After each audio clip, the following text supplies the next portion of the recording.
Yo, Yo, I guess our intro didn't work. It froze up. You know what I'm yeah, saying? It but it's straight up tough froze though. up. Yeah, it was going down. You know I what I'm see saying? that. I Yo, see you. I see you. yo, I don't know where it stopped on your end. I thought it was the internet on my end, but I It think it just stopped. It froze stopped up. with. It stopped with you smiling. Oh, so it went all the way through. So you saw you. Nah, it stopped with you smiling and pause for probably a good 35, 40 seconds, and then the links, Heyward CPA, YouTube, blah blah blah, came in. Oh, but there was a picture with you and Chris too. Yeah, yeah, I You seen saw that. it. Yeah, I saw it. Yeah. So it ran. It just froze on my end. And then I was Oh, like, what's going on? Yeah, that okay. was the whole thing. Yeah, so shout out to whoever I had do that on Five. Oh, That's how that's we tough. coming in now. That's Yeah. tough. I never sent no edits in, but it's cool. So yeah, I figured, we start using some of our stuff we got. I got stuff Hmm. all over the place. And but what I don't have is my voice. But that's a long story too. But Ladies and anyway. gentlemen, this is the Godfather. Godfather Steve. Yeah. I mean, yeah. So, remember, you want to be a friend of mine, be a friend. Let's remember, one day, if you need a favor from me, one day I'm going to come to you as a friend and I need something back from you. So that's how it's going down. So we back here. Uh, yeah, we back here. Saturday 420. Where, 420. where is the months going, man? I know. I know. I know. It's wow. 420. So 4, it's basically the end of April. 420, man. Mm. I got the red cup, the show. Man, I should have had a green cup. That would have been better. But what can you do? I got So my, anyway, my all together Vegas cup. yeah, you got your mega cup right there. You know So what I mean? yeah, it's all good though. Me doing that. So here we are. I have to stay hydrated to try to keep my voice working. So yeah, I'm following you, man, because Oh, you want to follow me? Okay, yeah, my no voice. problem. Well, Yeah, welcome. yeah, I know. Welcome. Wake up. How we doing? 420. Tax season deadline pressure is over, but tax season is not over, right? So, you know, for those that got their taxes done on time or did an extension, congratulations. But it doesn't end there. Not at all. Now that we know, or for those that should know, or for those that are learning, or for those that want to know, now that we know that we don't work to pay taxes, but we are taxed on every single thing. My question to you: what does your post-tax season planning look like? Oh, you mean to them or to me? No, to them. I said to Oh, them. okay. Okay. To them, So, right? What does your post-tax season planning look like? And this is a very interesting question because prior to the deadlines, prior to the final extension deadlines, there's a lot of mess. There's a lot of misinformation. There's a lot of confusion. There's a lot of overzealousness. There's a lot of anxiety that gets created. Um, Relationships are actually ruined. Um, wow. Wow. yeah, only because no one wants to take the time to have a plan. Here, I'm gonna give you one even better. Since plan seems to be a very strong and long word, and it doesn't have no one can actually hold the word, the four-letter word in their hand. Plan. Mm-hmm. We'll say, if you want to speak with us, we'll give you a post tax season planning calendar. No, now that's interesting. And that calendar will consist of reviewing your financial health. What does that look like? How do we do that? Setting your goals. Tax planning, and I'm gonna give you the floor here in a moment, my guy. Don't worry Oh, about it. take your time. I'm jacked up. Tax planning from a professional cannot be done if you don't have a clear direction on where you're trying to go.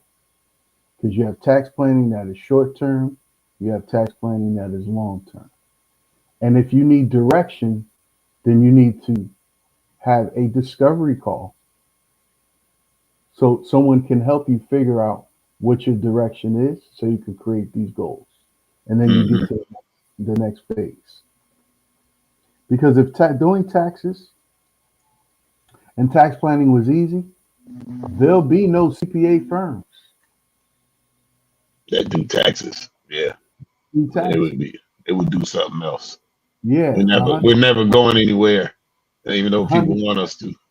100%, 100%, 100%. Create or adjust your budget. Why is that important? Well, inflation. Don't watch the news because the news is only going to tell you what the news wants to tell you. Go read some editorials about the markets because, especially for our business owners. And I say this because James and I have these conversations pretty much every day. And we have these conversations because we're always trying to improve our internal processes so we can protect the core value of the organization and the core value of our clients that are actually taking the work and the information and the time that we provide them seriously. So understanding, reading specific newsletters that are industry based.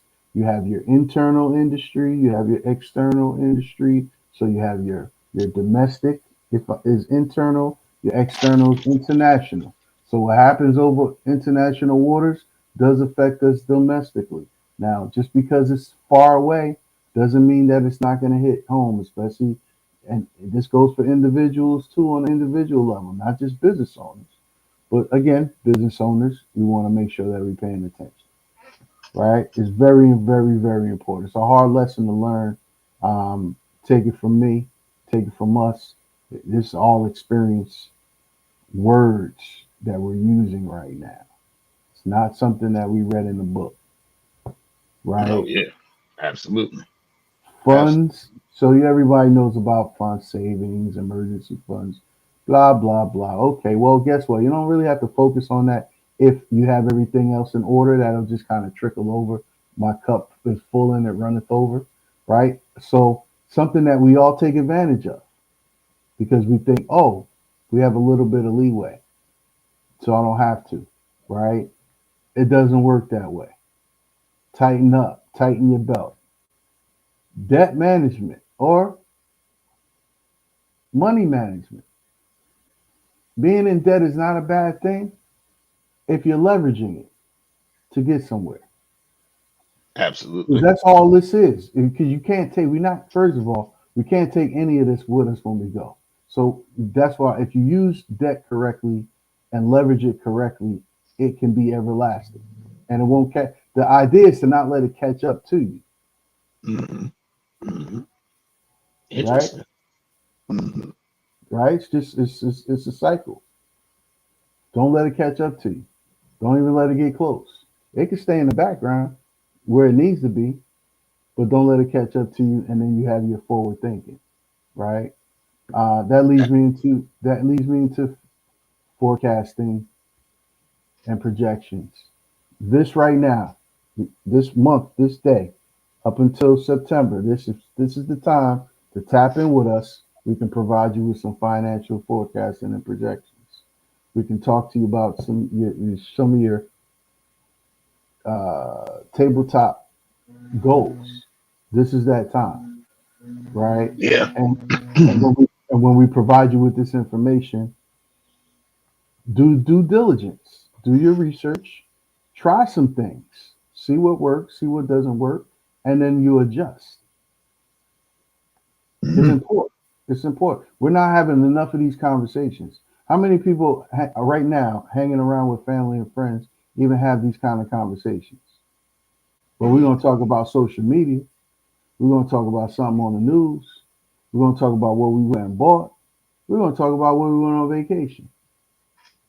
But we're not really having these types of conversations. And it's important because we're no man is an island, no woman is an island. So we have to share this information. We have to be able to work together. If we could work together, we can do some things different. Yo, Right? keep it going. Yo, I'm just saying, like, and then review and adjust your investments. oh, Some of us are not in major investors, right? Again, speaking from experience. But where we going to spend our money? So there's a term called consultative. And for those who don't know what consultative means is I do business with people and places that do business with me. So if you're not a business owner, that's cool. If you go to a place, an establishment, and you're buying a product from a particular place and it's a public company, understand how you could buy some shares in that particular company as well, even at the lowest or the smallest increment, yep, it's true. right? But I mean, no one wants to tell us this. No one wants to tell us this. It's not out there for us to just. It's not anything. There's a lot of information out there, believe it or not. But then it's the time that you have to spend your time digging through that information and seeing what is actually true and how it applies to you, how it applies to your goals, how it applies to your family, how it applies to how you want to live your life. Right? This today is the day of truth and reckoning. You I know, see. for those that don't have proper insurance, do we even understand what insurance is? Do we understand that we can use insurance and leverage some debt too? Yeah, We complain. We complain about. I always hear this, right? The rich, the rich, the rich, the rich, the rich, the people that's well off, the this, the this, the this. Listen, the first principle of this capitalistic place that we living in is not about your feelings. It's not about your emotions. It's oh, about how do, snap. how do we flip a dollar and how do we put that dollar into something to get $2 back. That's the world we live in. And if Damn. we do it honestly and we do it kindly and we do it in a loving way and respect for people, we can all eat. We can all be okay because there's enough out here. Absolutely. You understand what I'm saying? Yeah. And then that trickles over into long-term planning because it's going to happen. If you're doing your short term, it's going to trickle over. Then you say, oh, if I do this and I rinse and repeat here, so if I rinse and repeat here, I can rinse and repeat down there. You just may have to adjust slightly. Yeah. We're all boats on an ocean. You can't control the water. You just got to control the sails to know what direction you're going and look at your compass. What is your compass? What is your Yo, direction? Where's your north at? I'm just saying. I'm tightening my own belt every single day. you see, I wore the right shirt today. Yeah, I'm This tightening my financial own flip compass. side. I'm tightening my own compass every single day. Financial flip side. That's our game changer podcast, people. Yeah, yeah. So Our you game, doing it right now. I'm no chilling. doubt. Okay, I'm chilling. Check and my then voice. seek professional guidance. Always that. Definitely. Let me say this. I saw this TED talk about learning, right? And he presented something very, very interesting. I learned this a long time ago, but I'm only bringing this up because it is a recent TED talk within the last 2 to 3 years, and it seems to be something that is very reiterative. When we learn something, we as people are very opinionated people. We're opinionated because of environment, because of culture, because society says we need to do this, this, that, and the third. So we put our opinions on something. When you're learning something, you have to push your opinions to the side to understand what that thing is, why that thing is, and how it works before you put your flavor on top. So when you're seeking professional guidance, you cannot go into a conversation opinionated about something you are not capable of doing, or because somebody told you something, or because you saw it on Google. Too many times somebody told me to do this. And here's the simple question. Well, why? I don't know. That's why I'm calling you. But this is how I want it done. Well, that doesn't make sense. Well, why doesn't it make sense? Well, why would it make sense? Share with me why it would make sense. Because guess what? I'm a student. I always want to learn. I don't know. The more I know, the more I realize I don't know anything. You know. You know what I'm saying? So as you seeking this guidance, have your notebook ready and have your pen ready. Better yet, have a pencil with an eraser so you can erase the thought that you thought was going to be what it is. So you got to think about that thought before you thought that thought, and go back and think about it before it's applied. That's a lot of movement there. That's a lot of movement, man. Yo, man, you throwing it. Keep it moving. I'm saying this is the data. This is not. I'm not giving you my opinion. None of this is opinionated. None of this is my opinion. I'm giving you my experience, what I learned, what I understand, what the data is telling me. Because I'm an individual. I'm a person, right? I have my personal life. I have my my business life and things of that nature. But the data that we collect, the people that we serve, tax, advisory, business development, you name it. The data shows that there's way too many people out of bounds. And if the statistics are coming back from these agencies in the 90s, high 90s for failure across the board on a lot of different things. Do you know 96% of people that go to get funding, they really it's two things, but it's one major thing that's wrong with their plan.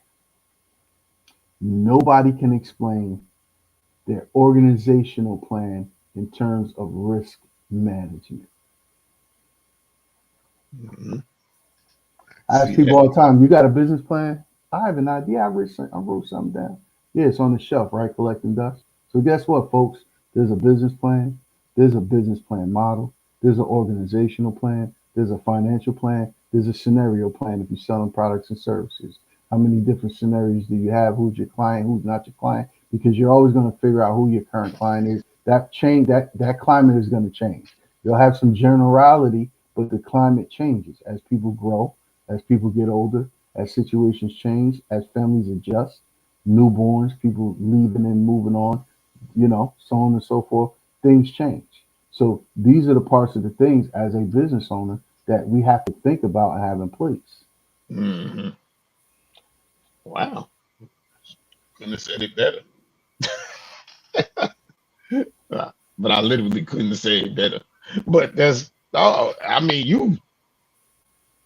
hey, I'm going to say one thing you said and everything, within everything you said, that I will pick up on.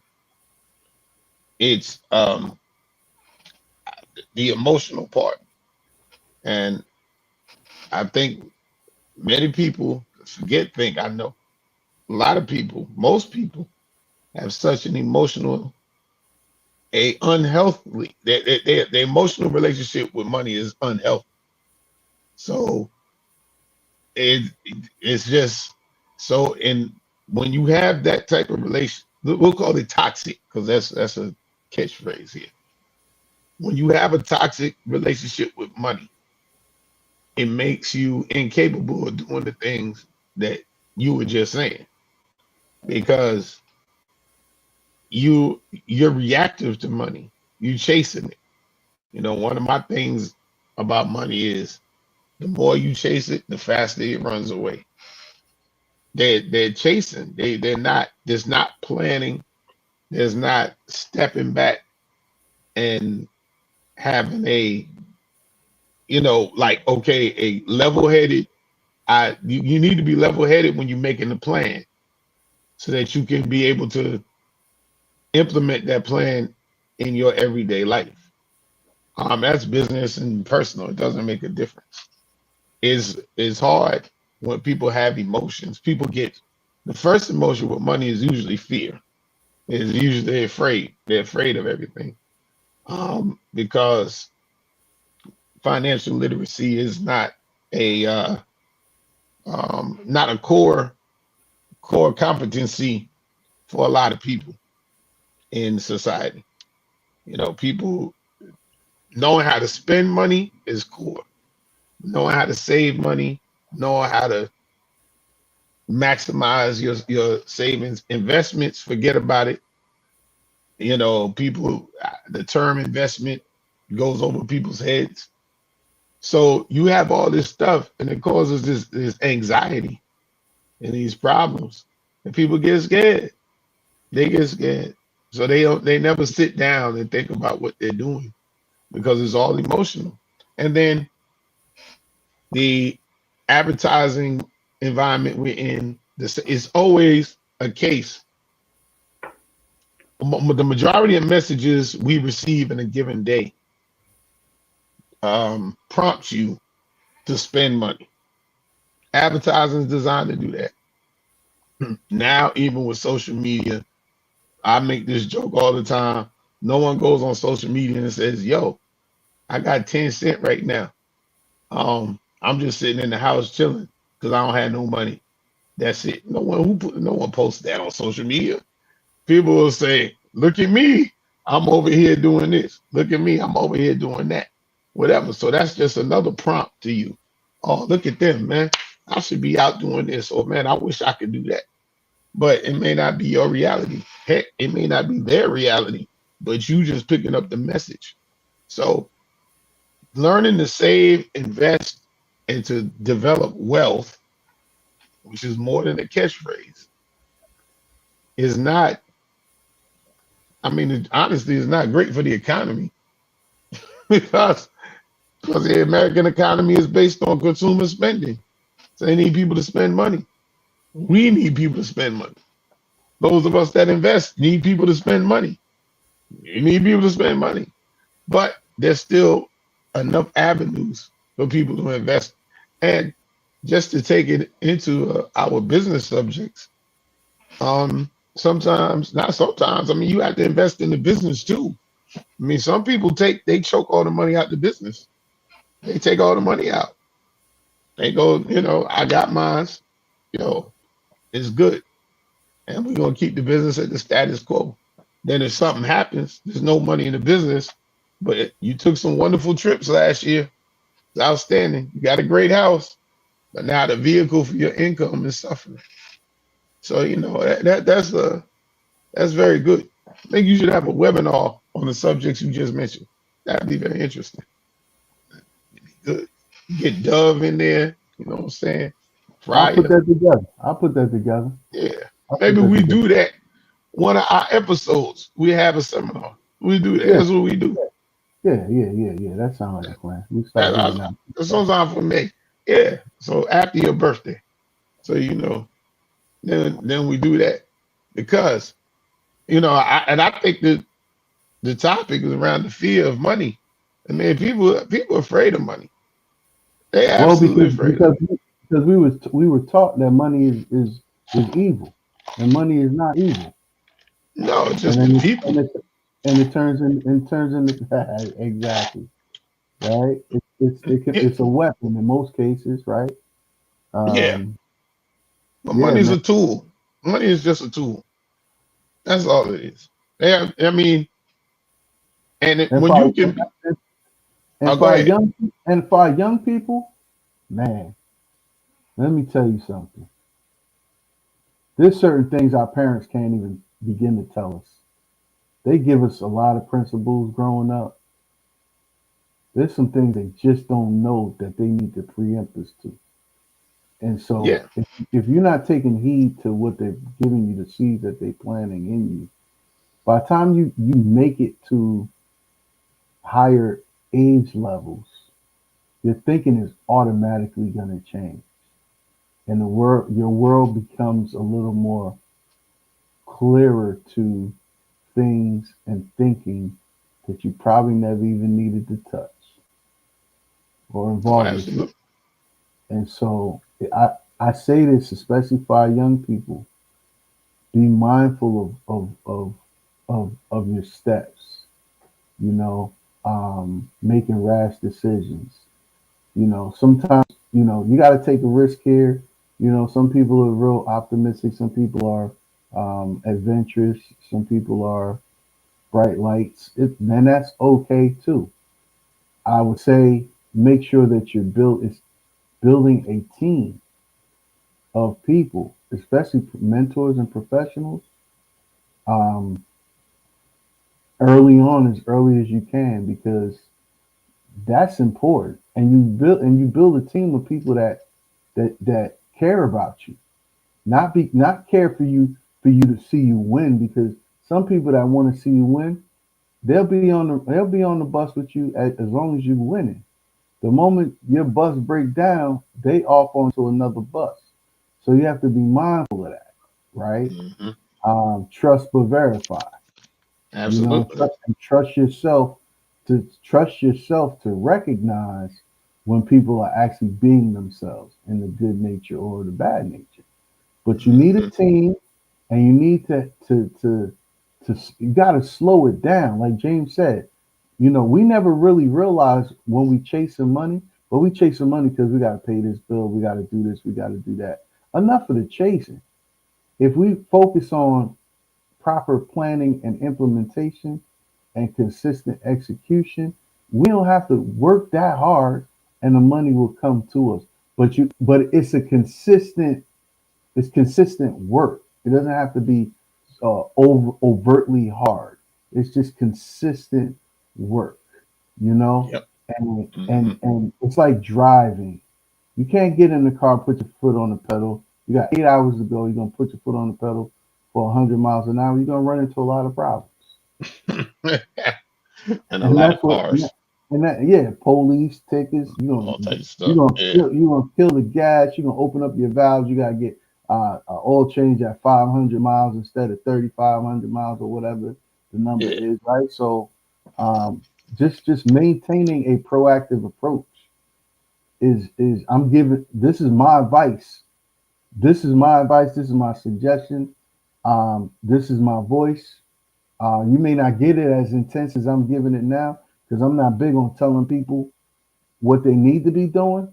I'm gonna give you the information and show you, and it's upon you, and I'll motivate you too, because I'm a motivator like that, right?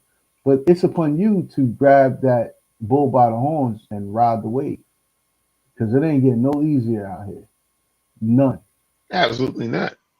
But I I mean, yield. but you yield your time. So look, on that point, younger people, not so younger people, wherever you consider yourself, it's one thing I would tell everybody to understand, and is the concept of compounding in mathematics. Compound interest, compound gains, whatever you want. So everybody out here will, on these interwebs, will sit around and talk to you about generational wealth, how to get wealth in 30 days and all that. But there's some simple math out here that will jumpstart all that, and has to happen. compound interest, you look at compound interest, you'll see it. You don't have to be a big time mathematician, but everybody that deals with money should learn that the what compound interest is and the power in it. So take Mr. Franklin's example. I was a dodo bird because my father did tell me when I was in my early 20s to buy these mutual funds. I'm getting the deets from TIA Craft. So at the time you had to buy, I think $25 per fund, whatever. I had $50 a month that I had in it. This at this point is like over 30 years ago. $50 a month, $600 a year. Now, mind you, in 1994, the Dow Jones Industrial Average, I mean, it had to be like, I mean, it was in the thousands, 2,000, something like that. The Dow Jones Industrial Average, to be sure, it's like $30,000 now. It's something ridiculous. It has gone up immensely. So had I continued to put $600, and as I work more, put more in there, I would be loaded right now without doing anything but paying $50 a month. I would have to do nothing. $50 a month consistently for 30 years. How much money I would have, I don't know. I probably would have tapped it by now for something. You know what I'm saying? I ain't got married a couple of times and bought a house. But that's not the point. The point is $50 a month. But of course, I took the money because I needed it to pay something. $50 a month for all these years. You can't beat time. And asset accumulation is about time. So, you don't have to be a master genius either. As long as our economics, our economic system is what it is. You don't have to be super smart. You don't have to be super lucky. You have to be consistent, and you have to be able to say, man, okay, where am I gonna find $50 every month? Put that in there, $600 a year. So just for instance, the stock market gets you 8% on a low year. It's like 8%. That's what people say.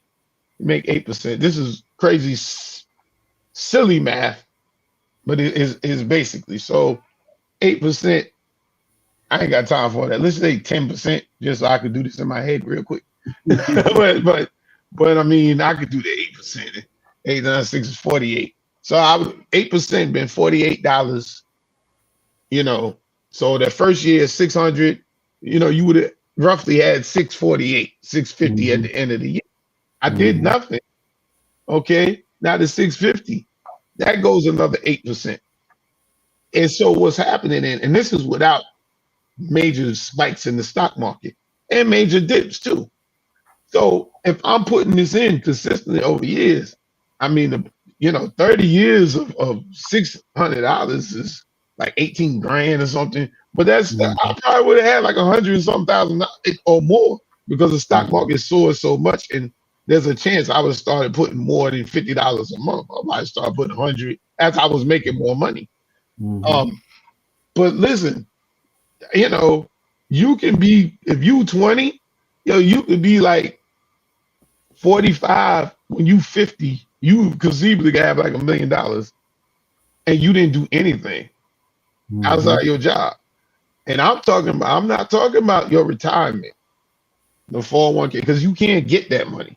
When you put money in 401ks and 403bs and IRAs and you're 24 and whatever, it ain't your money for like 30 years. It's over there. It's for later you. It's not for younger you. It's for later you. And because you can get it, but it's gonna cost you so much money. The tax hit from it is gonna be like, darn, should put in it. Yeah, what I'm saying with your after-tax money is an option, because we're not giving advice. I'm just saying, look at it. But if you could put $50, $20, $25, whatever, put it aside, put it in the stock market if you choose, or if you want to put it in the bank, that's fine. But the concept of interest, compound interest, is that like what I said? Now the 650 that goes up 8%, so it's 8% of 650. Then it keeps going up. That's how you build wealth. That's how these people, like all these wealthy people, everybody. Part of our culture is the blow up culture. The only way we know anybody gets some money, they blew up, and that's part of the issue. Yeah, they went from rags to riches. But people that consistently save money or invested, and more importantly, invested money, they're the ones that you wake up, you're like, oh my goodness, I have this in there. Oh my goodness, I have that in there. So I started getting back on the train later in life with smaller dollar amounts because I got other responsibilities. And then I got a little something here, a little something there. And I'm like, oh wow, I got this. So now, part of it for me, the way I do the system is if I want something, like, the things I want to cheat anyway. I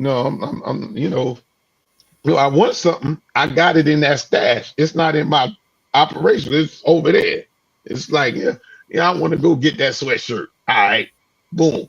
If I had to sell stock for it, I sell a share and go get it. So, but had I done that $50, oh man, you understand? Man, look, I would be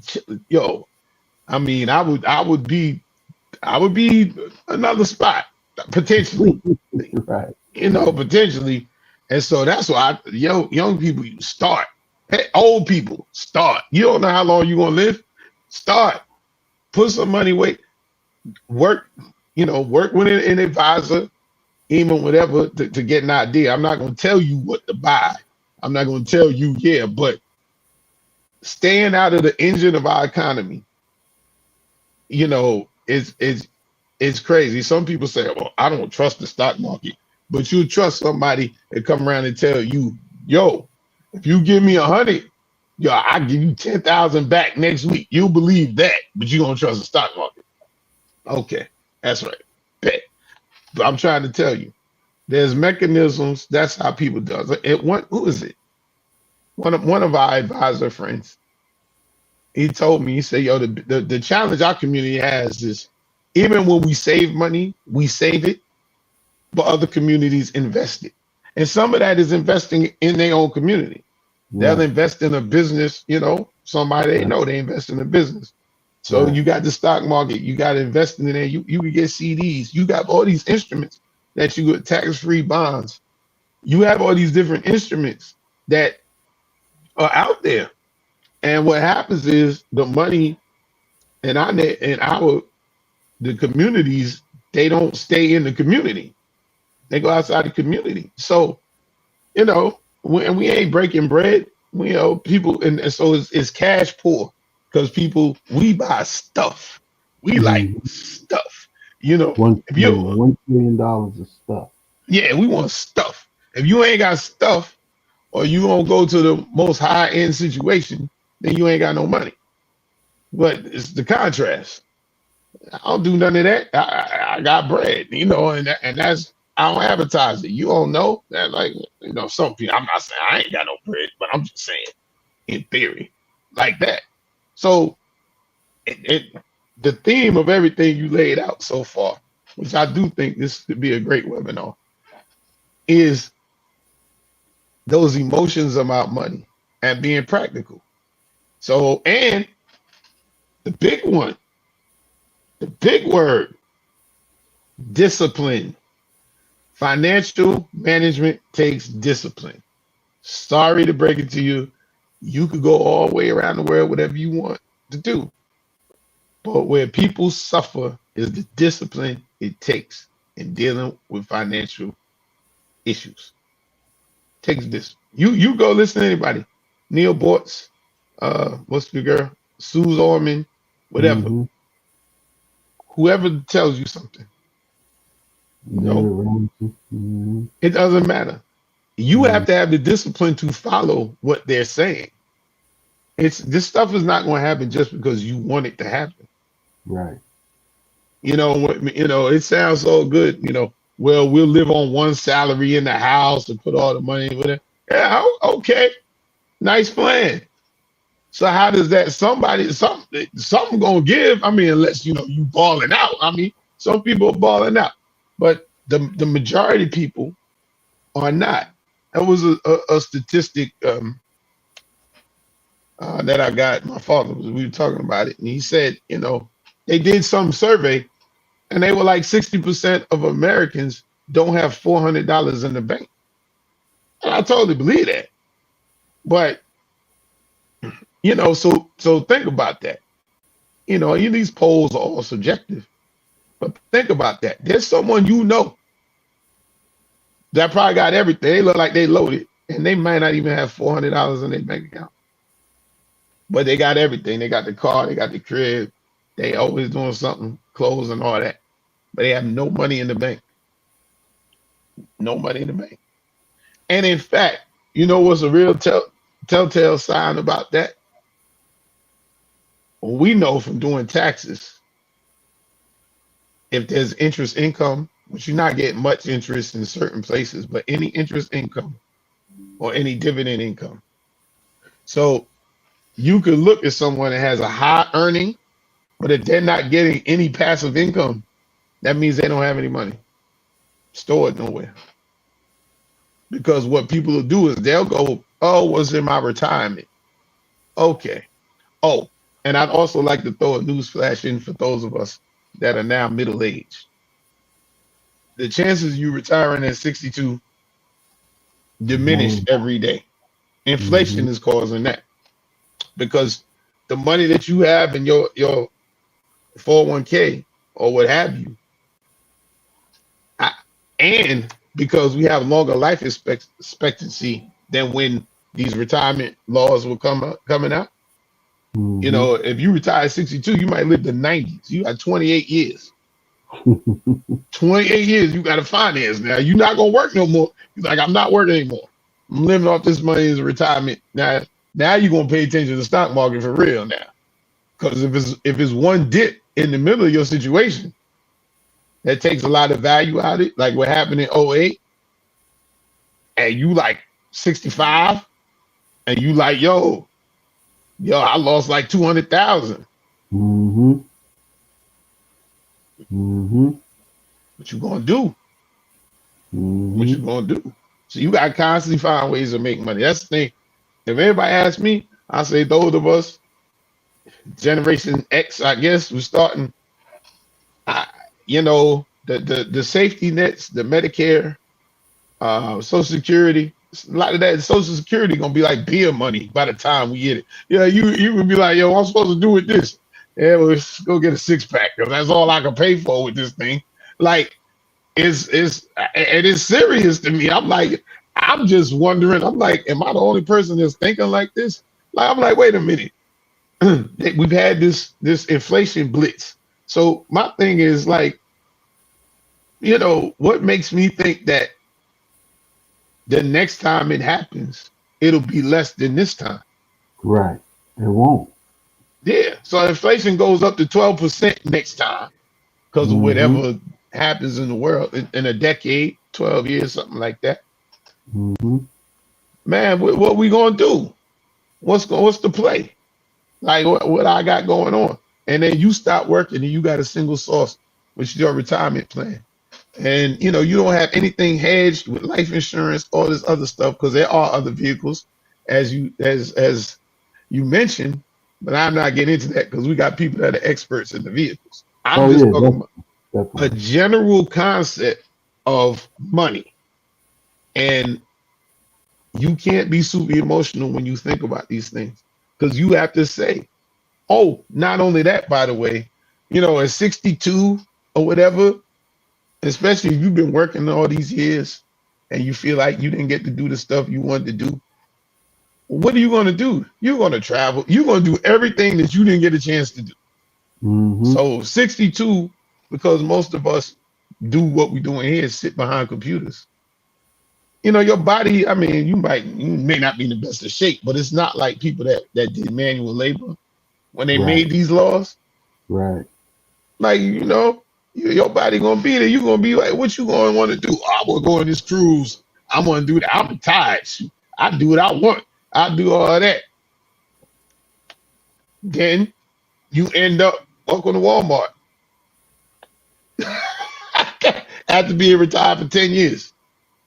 Hey, yo, You check stop this out, making right? money. Check this out, right? The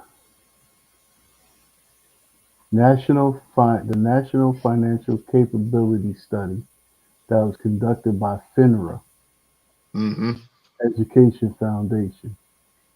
Look that up, people. Yeah, States 63% of people couldn't pass the basic financial literacy quiz consisting of 3 questions on inflation, interest compounding, and risk diversification. yeah. To your point, I mean, yeah. I mean, that's what we're saying. So, okay, 63%, bro, that's a lot. that's a lot. Yeah, yeah. And that's a lot. That's a lot of people. And That's a so, lot. It and then if you break it down by different demographics, the percentage probably goes up. goes higher, yeah, correct. No, definitely. We might be talking 80%. Or 90 even, because I'm sure, again, with the segmentation of classes and race, there's a Yeah, good portion of people that didn't even get a chance to take that test. yeah. So they have no clue. So what it does is that it's important for individuals such as ourselves to know and share this information. And to see, I'm willing. I've turned over another new leaf. And what I recognize is that my job in this thing, and I've said it before, I'm not here to make you feel comfortable about your money, your business. And I don't mean like I'm not a hater. What I'm trying to say is that I'm going to tell you the real as I know it. And when I talk to people and advise them, I act as if I'm advising myself. Because I want to see people be happy. But some of this stuff, you have got to face it. I say a lot of people, they put their head in the sand. I don't want to deal with that. Then you think you go to a practitioner, listen, accountant, lawyer, financial advisor, financial planner, any of them. You think you go to them and then you give up your responsibility for the stuff. No, it's your responsibility. It's your tax return, it's your bank account, it's your investment account. Quite frankly, it's your life. So if you go into somebody and saying, "Oh, well, that's what you do. I don't do that." You can't do that. We cannot be doing this, man. Especially if the AI grows the way that every year.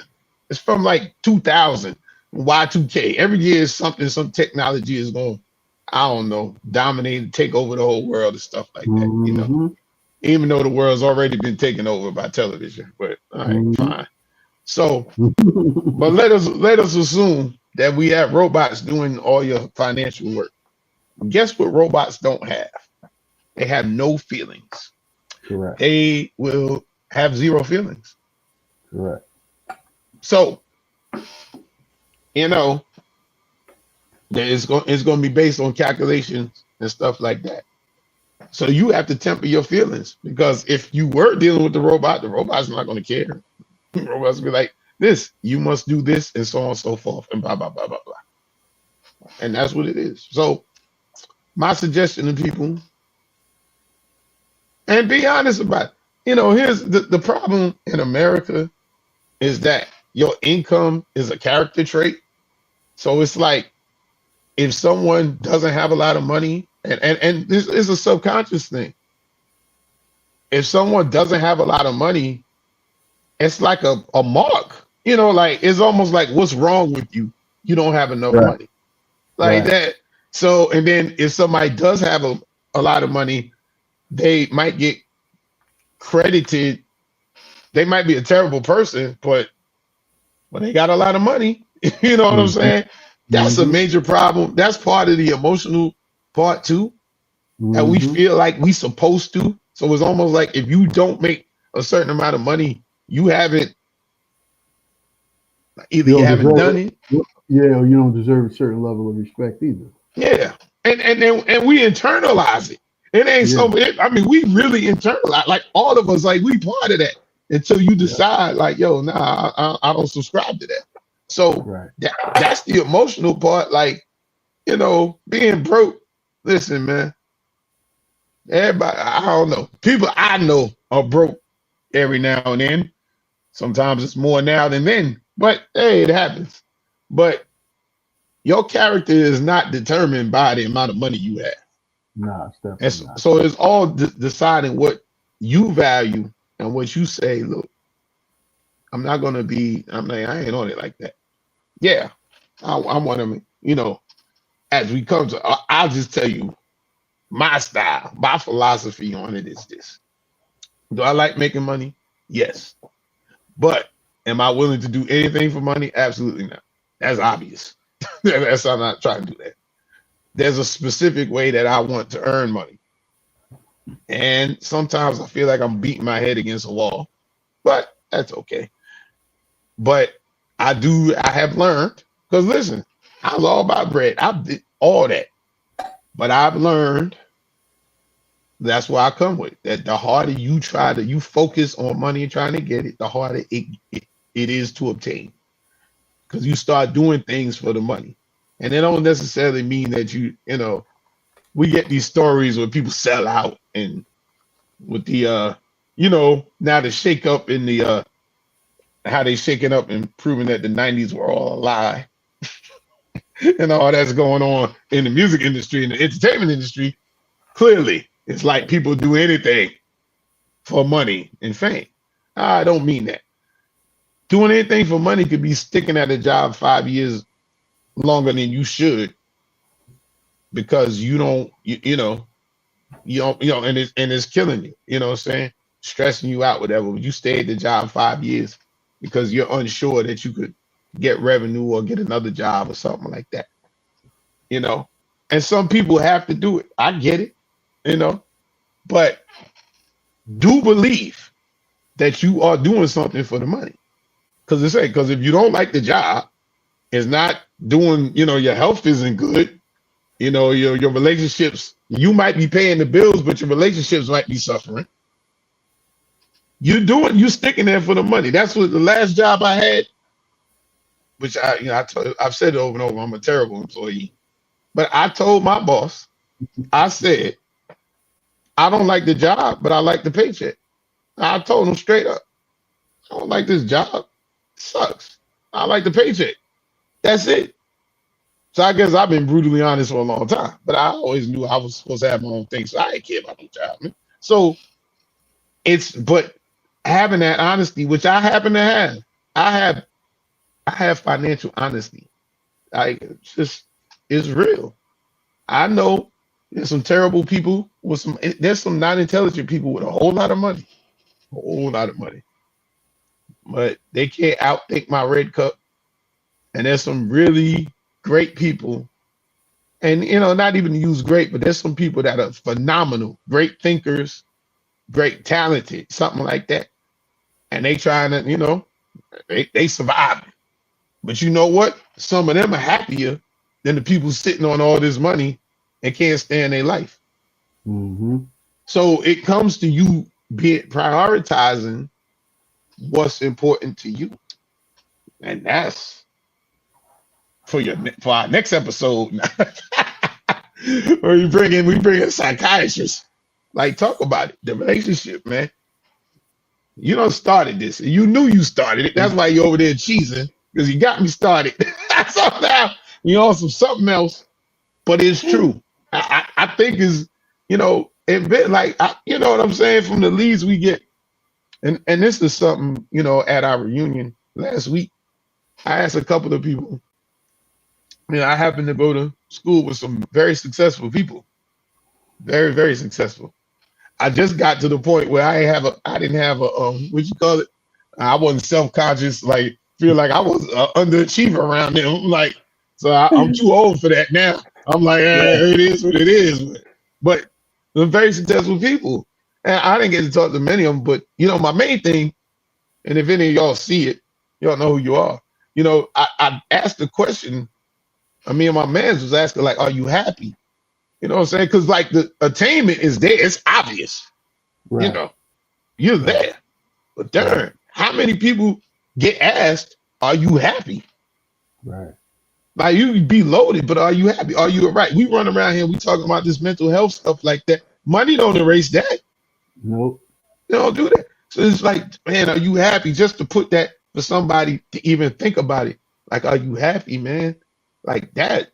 And I mean happy. I don't mean like, yeah, I'm good.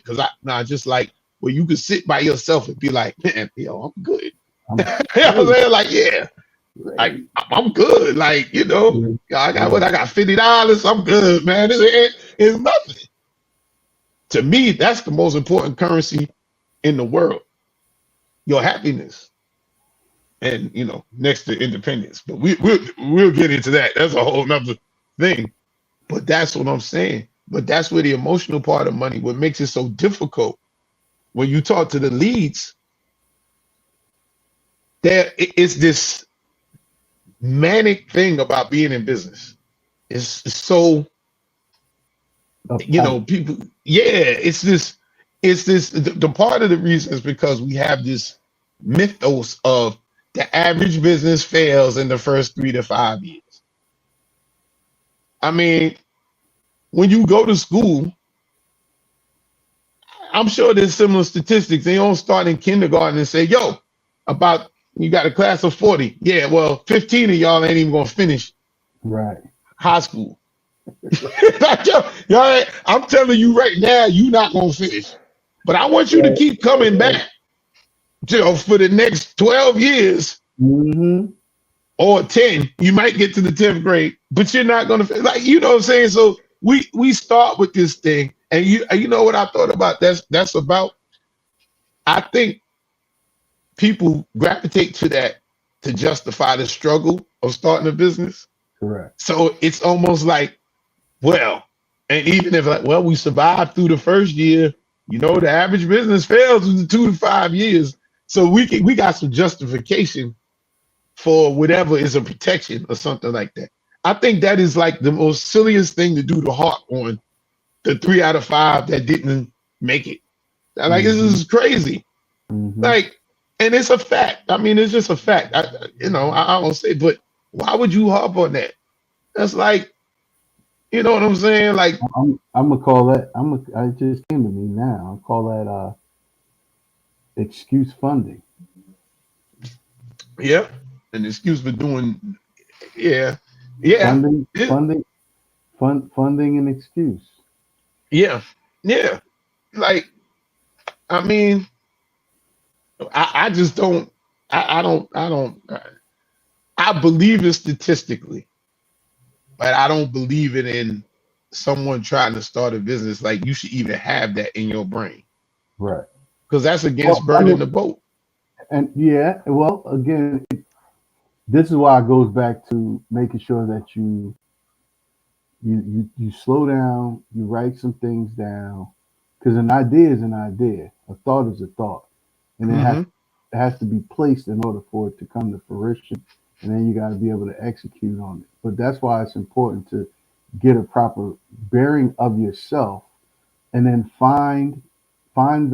build your team, find those people that can give you the proper guidance. You got to get over yourself. You got to get off your soapbox in most cases. You know what I mean? But find the people, because there are people out here that want to help. There are people out here that are willing to help. Believe it or not, people will put you in position, especially if they see that you might be a benefit to them or that they could benefit you. People don't have a problem with sharing information and sharing resources. It's just the intent behind, the what and why people do things, right? So, no one's born with this knowledge and this courage. I think it takes courage. So you have to build your courage. No one's born with that stuff. It can be developed at any particular age. But I think it's never too late. We gotta just lock in. Yeah. We got to lock in, man. We can't. We just got to lock in. That's all.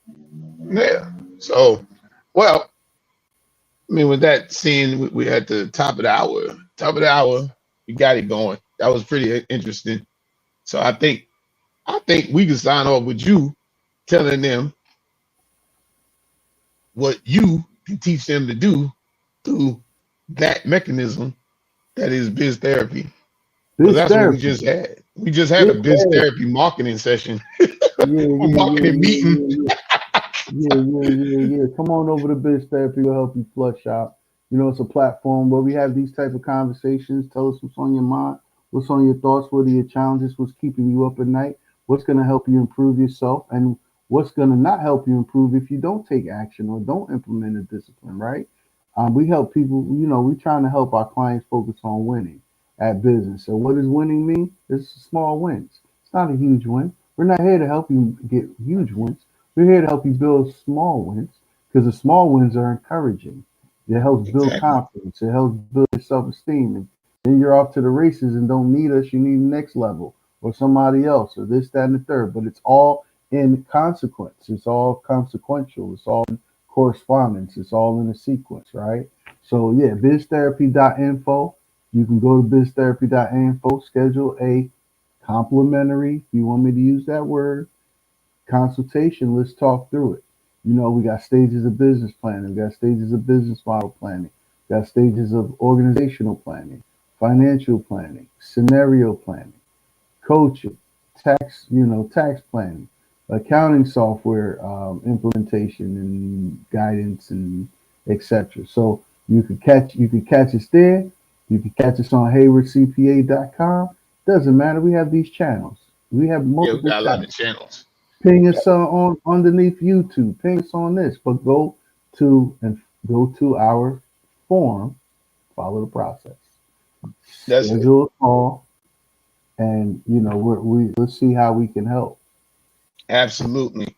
And so, just to add to that, the what makes this therapy unique is that we tie all those things that Kory mentioned to, even in our accounting, we tie it to the human element, to the human behind it, because it's easy to get caught up in concepts and theories and models and stuff like that. But there is an element that you, as the owner, have to do this. So the things have to be aligned in line with you, the individual.